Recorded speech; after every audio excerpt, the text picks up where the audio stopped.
esta estrategia. Evidentemente, con todo lo que estoy diciendo, a nadie se le escapa que detrás de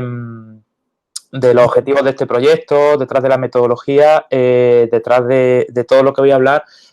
como he dicho al principio, estamos enormemente agradecidos e influenciados por lo que esta escuela aragonesa o escuela catalano-valenciana de Castellón, de Alicante, que todos, por lo menos a los que venimos de fuera,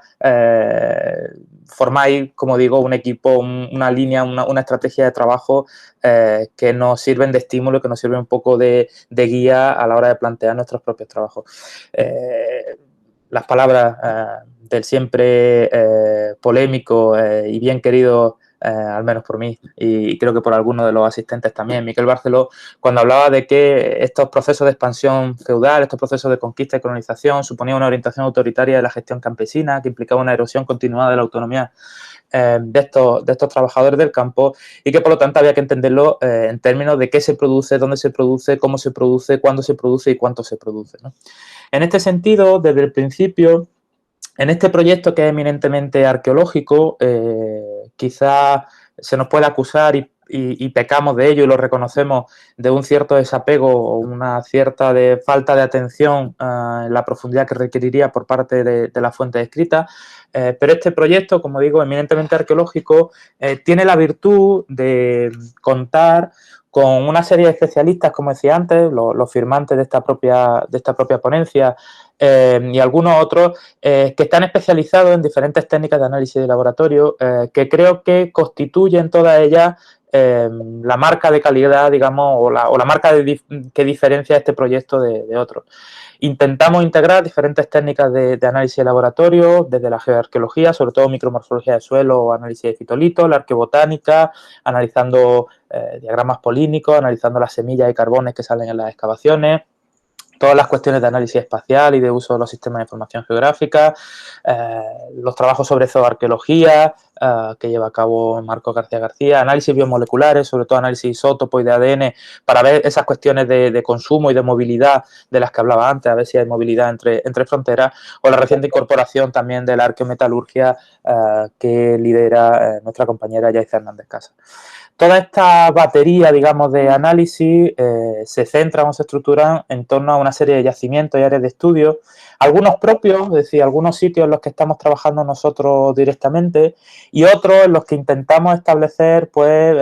estrategias, pautas, discusiones de colaboración, de comparación. Nos ofrecemos para llevar a cabo análisis en excavaciones que están haciendo otros compañeros, pues en Pla de Almatá, en Bairén, en Montiel, Jorge Iroa en Lorca, las excavaciones que Alberto García Porra ha hecho en Moclín. Como digo, nuestra pretensión no es en ningún caso, y somos conscientes de ello, no somos los únicos que estamos trabajando en esta línea, pero nuestra pretensión, y con toda esta disponibilidad de recursos técnicos, metodológicos y, por qué no decirlo, también económicos, ponerlo a disposición de todos estos sitios, todos estos lugares en los que muchas de estas propuestas de análisis, muchas de estas cuestiones ya llevan planteándose desde hace años, y quizás lo que falta es rematar con este tipo de cuestiones para poder resolver toda esa serie de preguntas que planteaba al principio. La charla que traigo hoy o el ejemplo que traigo hoy un poco a colación, lo que voy a centrar el resto de mi ponencia tiene que ver con Molina de Aragón, que está en el este de la provincia de Guadalajara, un territorio que durante toda la Edad Media ha sido siempre fronterizo o límite bajo diferentes consideraciones, bajo diferentes conceptos, ahora profundizaré un poco en ello, que es un sitio además que tenemos la suerte de contar con una serie de instituciones que nos apoyan y nos soportan desde los primeros proyectos pilotos que comenzaron en el año 2015, el proyecto del que ahora estoy hablando, Landscape of Reconquest, que he olvidado decirlo al principio, comenzó a finales de 2018, bueno, en enero de 2019 prácticamente. El primer año consistió en la contratación del personal, la recopilación de bibliografía, la decisión de los espacios sobre trabajar, y en 2020, que debiera haber sido el primer año realmente de trabajo de campo y de análisis, pues bueno, sobra decir que la pandemia y la situación actual pues nos ha frenado bastante y limita sobre todo los resultados que podemos ofrecer. Como decía, la suerte que hemos tenido en Molina de Aragón es que hay muchas instituciones que nos han apoyado desde el principio, desde que empezamos a plantear todas estas cuestiones. Sobre todo el hecho de que sea un geoparque de la UNESCO por sus valores geológicos. Ahí tenéis en los mapas, tenéis señalado en verde la zona que está protegida como geoparque de la UNESCO, lo que nos ofrece además ciertas garantías en torno a los tipos de análisis que planteamos, porque hay ya de por sí una serie de estudios sobre geología, caracterización de ecosistemas, espacios protegidos, medioambientales, etcétera, etcétera, en un territorio que además es uno de los grandes espacios desiertos, uno de los grandes espacios deshabitados, de hecho lo llaman la Siberia de Europa. Creo que la densidad demográfica es una de las más bajas de Europa, lo que también hace que en muchos casos, muchas de las cuestiones que planteamos sobre análisis paisajístico, sobre estudios de despoblados, sobre yacimientos arqueológicos, pues parece que son cápsulas del tiempo que permiten reconocer y estudiar muchas de estas cuestiones porque no han sufrido grandes transformaciones.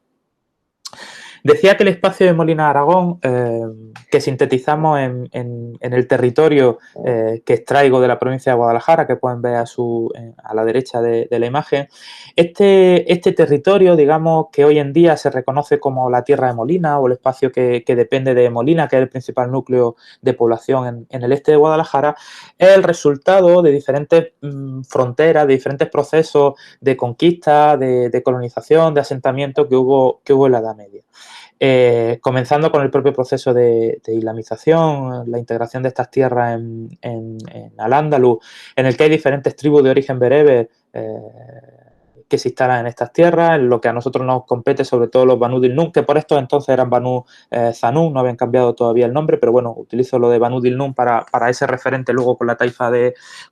Toledo, que sufre una reestructuración, sobre todo a partir del siglo X, cuando los cristianos llegan al límite del Duero, el reino de Castilla, y el Estado cordobés se ve obligado a reestructurar la forma en la que gestiona este espacio fronterizo, crea una zona directa de frontera gestionada directamente por Córdoba y una retrofrontera, un espacio detrás que reorganiza en forma de cora. Se habla de la cora de Barusa, refiriéndose al que por la descripción y la localización debe corresponder a Molina, aunque no tenemos evidencias de que la propia Molina de Aragón haya restos emirales o califales. Parece que sería otro asentamiento que está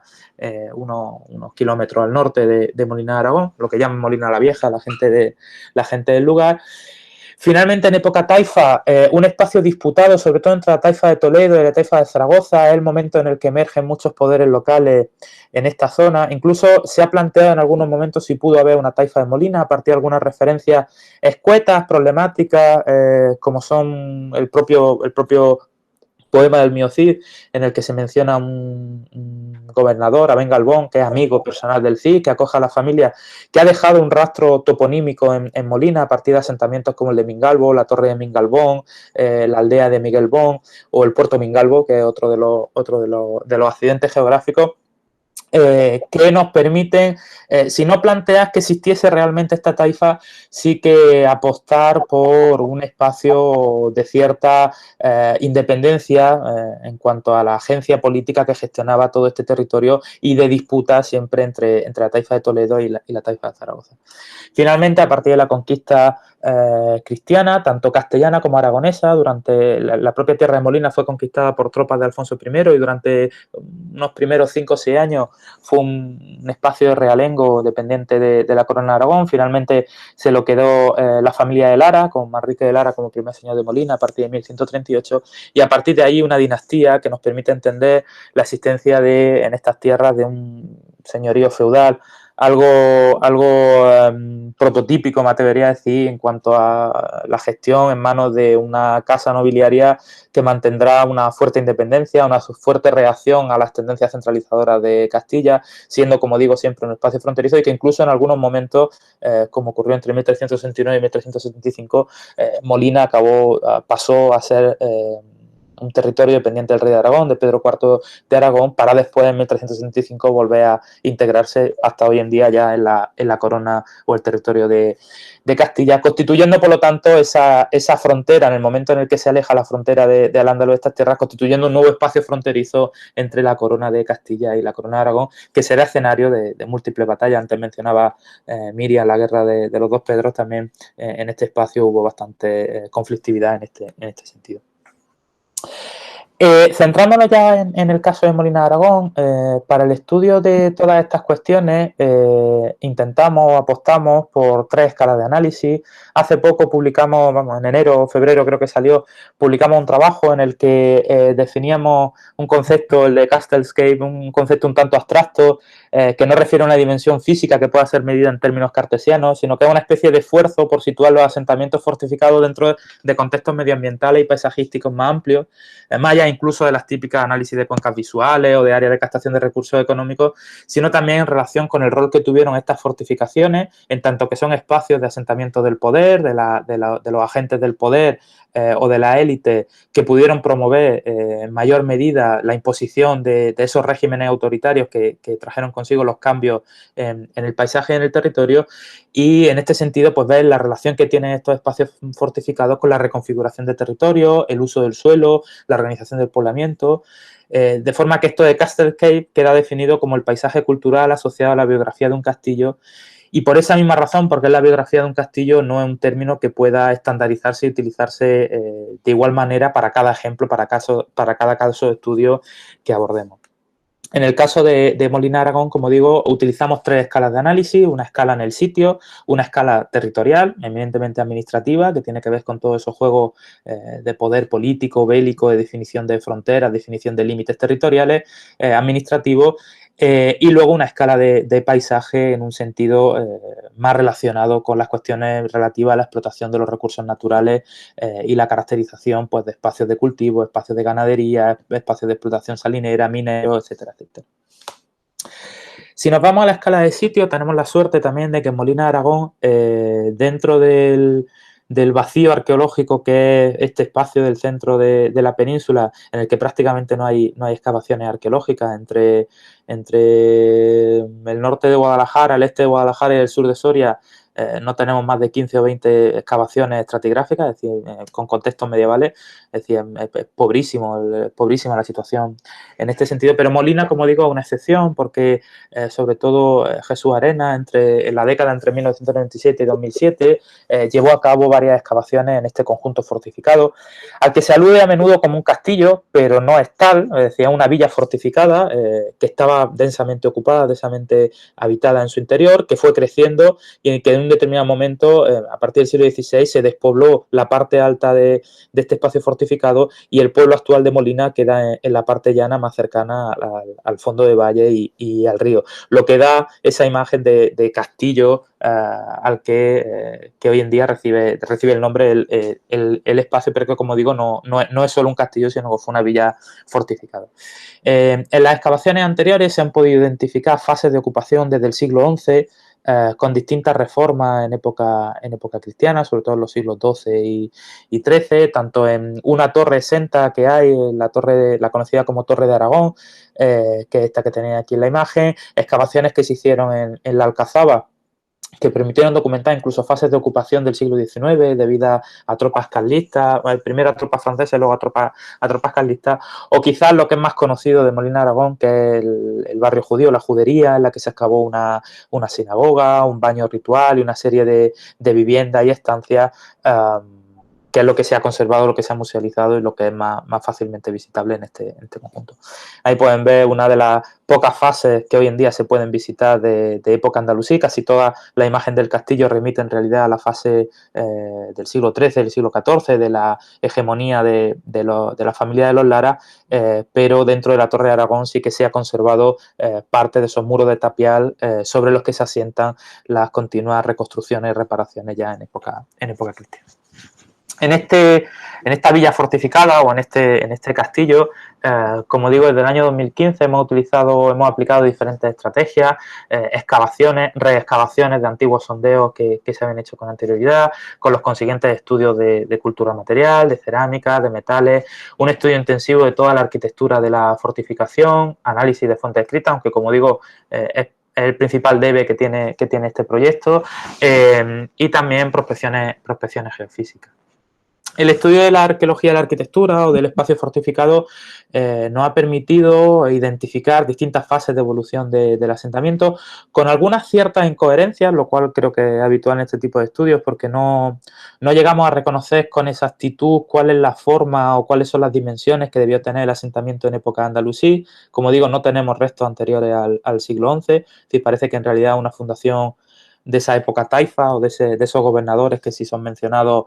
ya en Molina y por lo tanto ese asentamiento de Barusa no estaría aquí. Y quizás lo más interesante, junto a la típica análisis a partir de fotogrametría e individualización de fases constructivas, la preponderante o la más dominante en el castillo es esta fase de mampostería con esos sillares de arenisca roja en las esquinas, que tiene un fuerte valor propagandístico que atribuimos sobre todo a la familia de los Lara, que van a aparecer en otros espacios del territorio. Como digo, quizás lo más interesante ha sido la caracterización de mortero de cada una de las fases, porque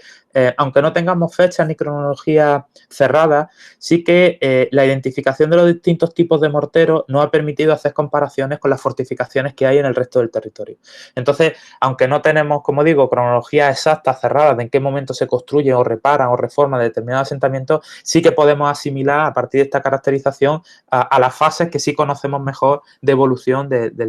la propia fortificación o del propio asentamiento de Molina de Aragón. El estudio de la fauna, el estudio arqueozoológico se ha desarrollado sobre todo en dos conjuntos de dos sectores bien diferenciados. La zona conocida como Castil de los Judíos, el barrio judío al que refería antes, en el que se examinaron 3 muestras correspondientes a 3 momentos diferenciados de la vida de este espacio. Primero la fase andalusí entre los siglos X y XI, sobre todo siglo XI, la fase de ocupación judía entre el siglo XIII y final del siglo XIV y el periodo de abandono y de reestructuración de este espacio posterior al siglo XIV. Hay un pogrom en el siglo XIV tras el cual expulsaron a los judíos de la villa de Molina de Aragón. Y el segundo espacio son unas excavaciones que hicimos en el centro de la villa, en el interior del recinto de la villa fortificada, correspondiente a un periodo de ocupación que ha sido datado por 7 fechas de carbono 14 en torno al siglo XII y siglo XIII, sobre todo en torno a los años 1148, 1160 aproximadamente. Los resultados preliminares del análisis están permitiendo identificar patrones diferenciados de explotación y consumo de animales y, por lo tanto, patrones diferenciados también de gestión de la cabaña ganadera y de gestión del medio ambiente al servicio de esta explotación ganadera. Así, de este estudio se observa, por ejemplo, la ausencia de restos de suidos, me refiero a cerdo y jabalí, en la zona del castillo de los judíos, que parece sobrerepresentado en otros espacios de la villa fortificada. Hay una frecuencia diferencial de los restos de ganso, que están infrarrepresentados en la fase andalusí y en la cristiana, pero muy presentes en la fase judía del Castil, tal y como se está comprobando en otros contextos judíos de la península, por ejemplo en el Castillo de Lorca, que también está siendo objeto de estudio por Marco García García, la elevada frecuencia de gansos que denota un alto consumo de este animal, está emergiendo como un rasgo característico de las poblaciones sefardíes. O la ausencia de restos de conejo, que es un animal no kosher, que únicamente desaparece en la fase judía de Castil, pero que está bien representado en el resto de muestras analizadas. Igualmente destacar la identificación de marcas de carnicería, resultado de lo que se llama NICUR, el proceso necesario para convertir el producto cárnico en alimento kosher apto, por lo tanto, para el consumo por parte de estas poblaciones. También la arqueometalurgia, como he dicho, es la última parte analítica que hemos incorporado al proyecto, que encabeza Yaiza Hernández Casas, en el que, bueno, más arriba pueden ver algunas fotografías del proceso habitual de registro y documentación, inventario de este tipo de piezas, no solo las piezas, sino también las escorias que ofrecen una gran información. Aquí ven algunas de los objetos que están siendo analizados, pues algunos objetos en base de hierro, otros objetos, estos que tienen aquí abajo en base de cobre, o algunos elementos definitorios, además de esos procesos de cambio, ¿no? Esa espabiladera de candil de época andalusí, datada en torno al siglo X, siglo XI, y ese escudo heráldico ya del contexto de la fase posterior al siglo XII. Sobre estos restos se están haciendo pues todo tipo de análisis de caracterizaciones arqueométricas, con una serie de preguntas preguntas en torno, pues, cuáles son los principales centros de producción, de explotación de estos minerales, si cambian en época andalusí, en época feudal, si estos centros de explotación condicionaron los asentamientos en sus inmediaciones, dónde se establecieron los principales talleres de producción, si estaban en el ámbito rural o si estaban en la propia villa de Molina. En fin, una serie de preguntas que, como digo, estamos en fase de estudio, no podemos ofrecer todavía muchas respuestas. La prospección geofísica a la que aludía antes fue enormemente interesante porque nos permitió definitivamente confirmar que no se trataba de un castillo con albacar, como decían muchos estudios anteriores, sino que se trataba de una villa fortificada, colmatada, poblada, llena de estructuras. Quizás lo más significativo es esta señal que tenemos en el centro, que no sabemos aún interpretar, parece una fortificación anterior, quizás sea el asentamiento emirario califal, quizás sea un asentamiento de la Edad del Hierro, ahí pueden ver la marca diferencial que dejaba el magnetómetro, y en el que nos sirvió un poco como justificación para uno de los sondeos que realizamos en el centro de la villa fortificada, que nos ha permitido documentar un contexto doméstico muy bien datado por un incendio en el siglo XIV, pero que no tenemos restos anteriores al siglo XII porque no hemos podido continuar la estratigrafía. Este sondeo se nos quedó parado en 2018, 2019 todavía no habíamos planteado las excavaciones aquí porque fue cuando empezó el proyecto, y en 2020 pues no hemos podido continuar. Esperamos que este verano podamos continuar con la intervención en este espacio. Lo que sí pudimos hacer, sobre todo en esos proyectos pilotos anteriores, fue no solo realizar algunos pequeños sondeos, sino también reexcavar algunos de los sondeos que se han hecho con anterioridad. De entre los sondeos nuevos que hicimos, interesante en unas terrazas de cultivo que aparecían en la fotografía más antigua que se conserva de Molina de Aragón, la fotografía aérea del año 56 del vuelo americano, que es anterior a todas estas fases de repoblación de pino de época franquista, y que nos permiten, al menos a nivel de hipótesis, relacionarlo con unas referencias en las que doña Blanca de Lara, una de las señoras del castillo de Molina, salía a unos viñedos que había al lado de la torre en donde tenía sus aposentos. Presuntamente podrían ser estas terrazas. Como digo, estamos pendientes todavía de análisis y de dataciones por termoluminiscencia. El reestudio o la reapertura, limpieza y caracterización para toma de muestras, sobre todo tanto de fitolitos como de micromorfología de suelo, de uno de los sondeos abiertos a finales de los 90, que nos ha permitido identificar cosas que no estaban en el informe ni en las publicaciones, como la existencia de una fase andalusí al fondo con un potente nivel de, más que de derrumbe, yo diría de colapso intencionado, de destrucción de la anterior fortificación andalusí, y luego las posteriores fases ya en época cristiana, incluso llegando hasta los últimos suelos de época del siglo XIX, como digo, distintos niveles de pavimentación hasta ya el definitivo abandono de la fortificación. Igualmente la reapertura, esto fue una iglesia, se supone que es la primera iglesia que se construye en Molina de Aragón, la iglesia de Santa María del Collado. Sabemos de su fundación inmediatamente después de la conquista en el siglo XII, sabemos de su abandono en el siglo XVI, fue excavada en los años 60, o más que excavada, fue expoliada, abierta, sin ningún tipo de método. Pudimos hacer un pequeño sondeo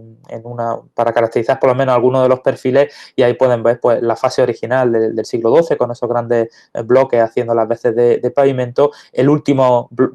nivel de uso de suelo ya en el siglo XVI, y entre medias algunos niveles de derrumbes de tejas, confirmados además por la aparición de determinados insectos en las láminas delgadas de micromorfología de suelo, que no hacen plantear que la ocupación de la iglesia no fue continuada como hasta ahora se pensaba, sino que hay fases de abandono en los que se producen derrumbes y luego limpieza y reestructuraciones del propio interior de esta iglesia románica. La segunda escala de estudio, abandonando un poco el sitio de Molina, la segunda escala de estudio tiene que ver con el territorio, con la delimitación administrativa. Ya he aludido antes a los diferentes juegos y cambios de fronteras que hay a lo largo de toda la Edad Media, centrándonos, digamos, en la imagen o en el territorio que queda delimitado a partir de la Baja Edad Media como la tierra de Molina propiamente dicha, a partir de trabajos anteriores, prospecciones, alguna excavación puntual, algunas prospecciones propias que hemos hecho, hemos podido ir caracterizando, como digo, toda la evolución de los asentamientos, tanto en época andalusí como inmediatamente después de la conquista, en los siglos XII y XIII. Es interesante señalar que a partir del siglo XIV y hasta el siglo XVI la tendencia, la dinámica general de todo este poblamiento es tender a la despoblación. Muchos asentamientos, quizás porque se supera la capacidad de carga de muchos de los nichos ecológicos en los que se habían instalado estos asentamientos de colonización, de repoblación, por el agotamiento de acuíferos, por la decisión de concentración de la población en aldeas más grandes, en fin, una serie de razones, crisis económicas, peste negra, etcétera, etcétera, pero una serie de razones que harán que durante los siglos XIV, XV y XVI esta red de asentamientos tenderá a la despoblación. Por lo tanto, lo que hay es una eclosión inmediatamente después de la conquista. Utilizamos también, Miriam también aludía antes al término agrarización que ha utilizado recientemente Josep Torró, lo utilizamos nosotros también, una puesta en cultivo, una puesta en explotación, una serie de roturaciones, de creación de terrazas de cultivo, etcétera, etcétera, asociada a toda esa red de asentamientos que surge con posterioridad a la conquista, que también tratamos en la medida de lo posible no solo de relacionar con cuestiones agropecuarias, sino también con otro tipo de explotaciones mineras o salineras, como ven en la imagen.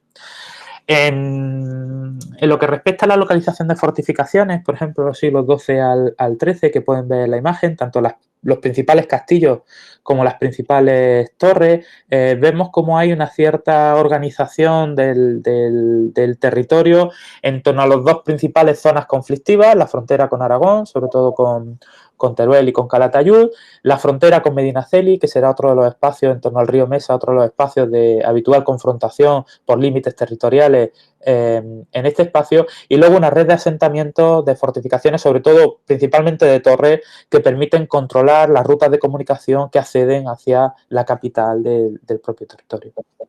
Ahí pueden ver algunos de los, como digo, de las pocas excavaciones que hay en este espacio. Por ejemplo, el castillo de Envid, en el que la excavación realizada en 2003 y publicada en 2004 permitió identificar la existencia de una torre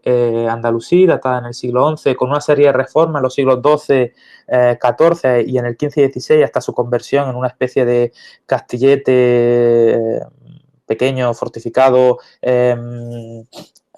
con bastiones redondeados para la localización de armas de fuego, que aparte de la curiosidad de que utilice el tapial de la fase andalusí como cimentación para la erección de la torre cristiana, quizás la principal duda, el principal problema que encontramos en este espacio es que más allá de la excavación de la torre no conocemos si todo el núcleo responde a una alquería de época andalusí, siendo por lo tanto una torre andalusí, o sea una torre atalaya, una torre fronteriza que podría estar delimitando también una cierta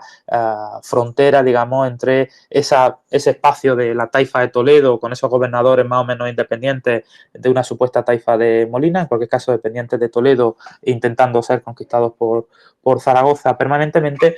O, como digo, no sabemos si esta torre significa esto, significa ese espacio de frontera, o en realidad es una manifestación de esa agencia campesina a la hora de construir determinadas fortificaciones y estructuras defensivas que tienen más ese carácter, digamos, aldeano que sí vemos en otros espacios, como por ejemplo en el despoblado de Chilluente, un despoblado del siglo XVII, no conocemos su origen, hay cerámica andalusí en superficie, cerámica bajo medieval, queda en pie también la torre, y en el estudio estratigráfico de las diferentes fases de construcción que muestra esta torre, sobre todo asociándolas con las diferentes fases de morteros que habíamos caracterizado en el propio castillo de Molina, pues pueden ver la fase andalusí, con esa mampostería concertada en hiladas, con sillares de arenisca en las esquinas, con la aparición de esa espina, de esas piedras dispuestas en espina. Una segunda fase que creemos poder asociar al momento inmediatamente posterior a la conquista, es decir, justo el siglo XII, y finalmente la fase de representación del poder de la familia de los Lara, con la colocación de esos sillares de arenisca roja en la esquina, y esa técnica constructiva que es perfectamente asimilable a lo que veíamos en el propio castillo de Molina. El caso de Chilluente nos parece significativo y esperamos poder excavarlo en el futuro, porque representaría uno de esos ejemplos de una población campesina resiliente, porque estarían aquí ubicados desde época andalusí, quizás luego convertidos en población minoritaria, o quizás como mudéjares, o quizá colonizados y sustituidos por otras poblaciones. No lo sabemos porque no hemos podido realizar las excavaciones, como digo, pero la torre sí que nos permite entender que en cualquier caso es un espacio campesino que muestra una permanencia en el lugar de ocupación e incluso una permanencia con reestructuraciones de la torre que debe funcionar o que debe tener diferentes significados según los periodos. Y finalmente, en lo que se refiere a la escala de paisaje, con esto ya voy entrando en la parte final de la presentación, movilizamos nuevamente todos los recursos disponibles, todas las metodologías posibles. Aquí he hecho un poco de trampa porque estas dos fotografías en realidad son de Granada. Esta es la torre de Ajicampe, estas son las terrazas de cultivo de Ajicampe que están en Loja, pero me servían para ejemplificar los tipos de análisis o los tipos de estudios que realizamos, pues excavando en terrazas de cultivo, tomando muestras paleoambientales y sobre todo la importancia que tienen los lagos, porque son las zonas, las cuencas de recepción del polen y la palinología constituyen una herramienta fundamental porque nos permite hablar también de cambios en los sistemas, en la gestión de los espacios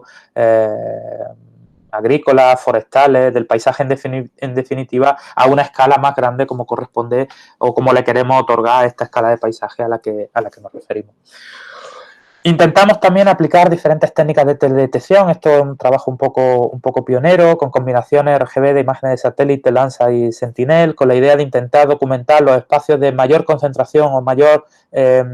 significancia de humedad, mayor concentración hidráulica, con la idea de intentar de ir delimitando cuáles son los espacios en los que hubo explotaciones agrícolas, sobre todo explotaciones de regadío, para intentar entender esas transformaciones un poco en la misma clave que nos presentaban los compañeros Ferran, Miriam con anterioridad. En algunos de estos espacios, como decía antes, también hemos tenido la oportunidad de tomar muestras y de realizar excavaciones, por ejemplo, en esta huerta. Aquí nos encontramos con el problema de que son espacios vivos y que no todos los propietarios nos dan siempre permiso para destrozarle su huerta. Aquí tuvimos la suerte en el año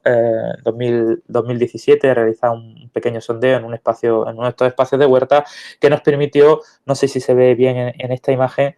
quizá agrando un poco, que nos permite además la identificación de diferentes estratos, diferentes fases de ocupación, incluso un posible caballón de uno de estas huertas que hemos podido datar, al menos por la cultura material. Nuevamente no tenemos dataciones de ni termoluminiscencia ni carbono 14, que también traerían problemas por la rehidratación de las muestras orgánicas, pero bueno, por la cultura material datamos a finales de la Edad Media en el siglo XIV. Junto con los primeros trabajos que estamos haciendo desde esta perspectiva de la arqueología hidráulica, la caracterización de acequias, la identificación de terrazas, de espacios de cultivo en el entorno de Molina, aquí está la fortificación, la Torre de Aragón, este es el pueblo actual. Como digo, con esta excavación y con alguna referencia a las fuentes escritas y sobre todo el trabajo de campo, estamos empezando a identificar de manera muy vaga, no podemos ofrecer datos a la escala minuciosa, parcelaria, como si sois capaces de ofrecer en otros territorios. Hacemos lo que podemos, vamos avanzando como podemos, pero como digo, sí que creemos ser capaces de haber identificado, al menos de proponer, los tres espacios que datarían de época andalusí. Así nos lo refleja el fuero de Molina, otorgado por Manrique de Lara entre 1152 y 1154, en el que se habla de tres acequias, que son los tres espacios principales que se organizan a partir del río Gallo, que es el río que transcurre por este valle, y luego otros espacios de ampliación, de expansión. En el caso de aquí es donde hicimos la excavación, que tenemos esa identificación de la Baja Edad Media, que podrían estar asociados también a una serie de molinos, de redes de molinos, de conjuntos de molinos que aparecen sobre todo en el entorno más inmediato a la propia localidad. Por lo tanto, avanzamos, como digo, en esta propuesta a nivel de hipótesis de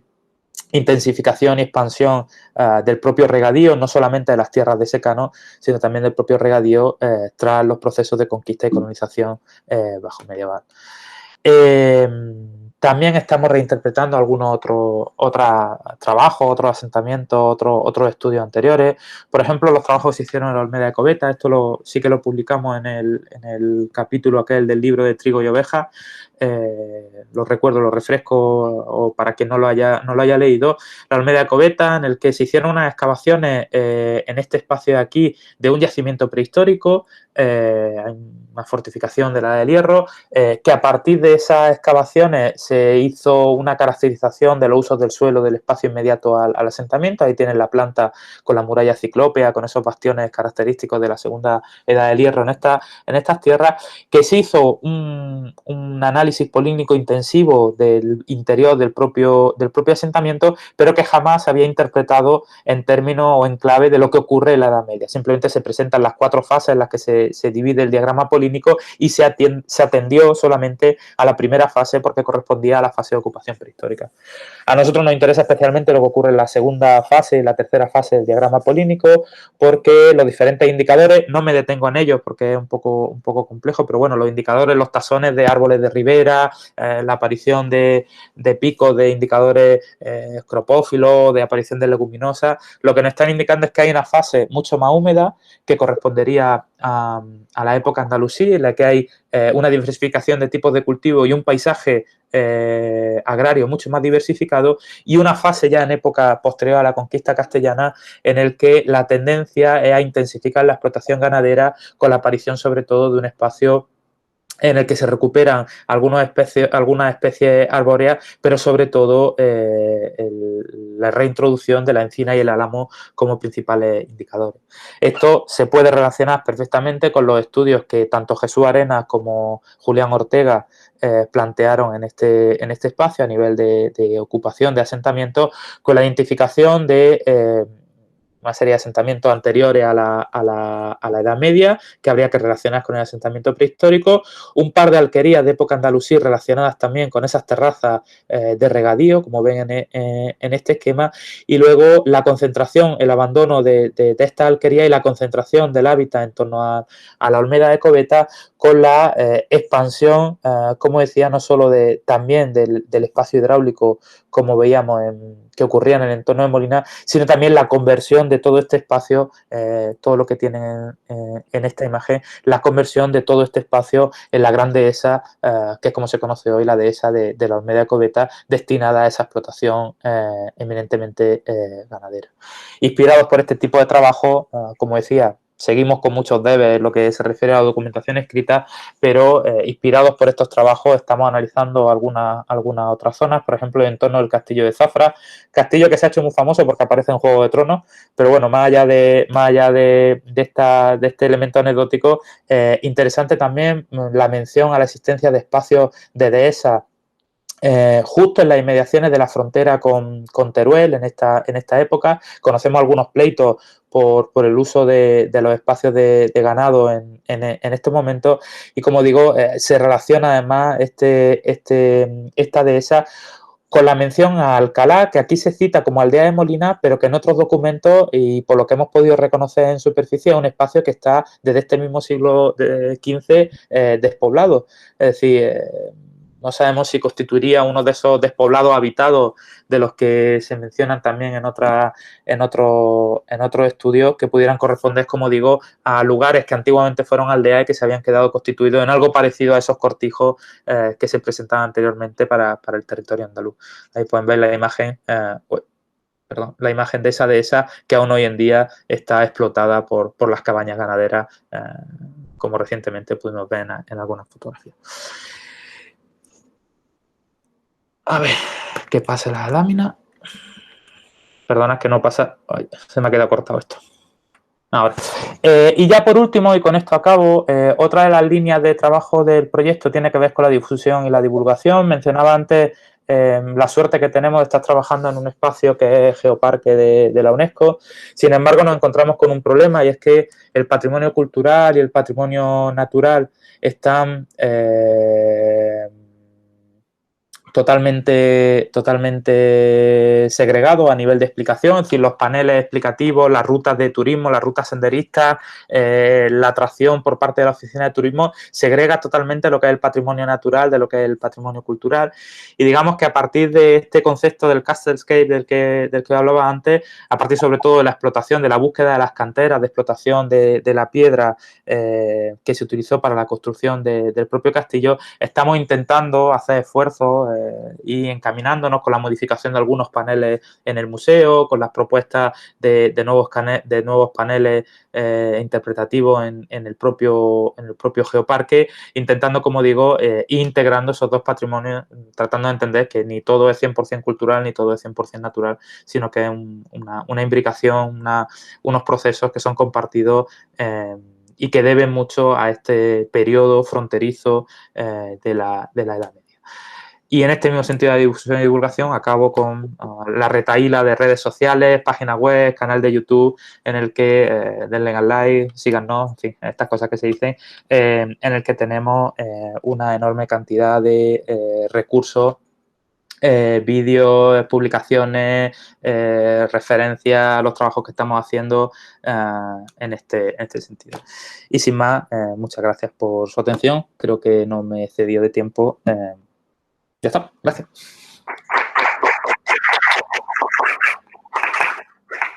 Moltes gràcies, Guillermo, per aquest desplegament de mitjans que teniu. No sé si hi ha alguna pregunta per part de la gent que està connectada al Meet, pel xat o pel àudio, i si no, també d'ací. A ver, yo sí que quería preguntarte, Guillermo,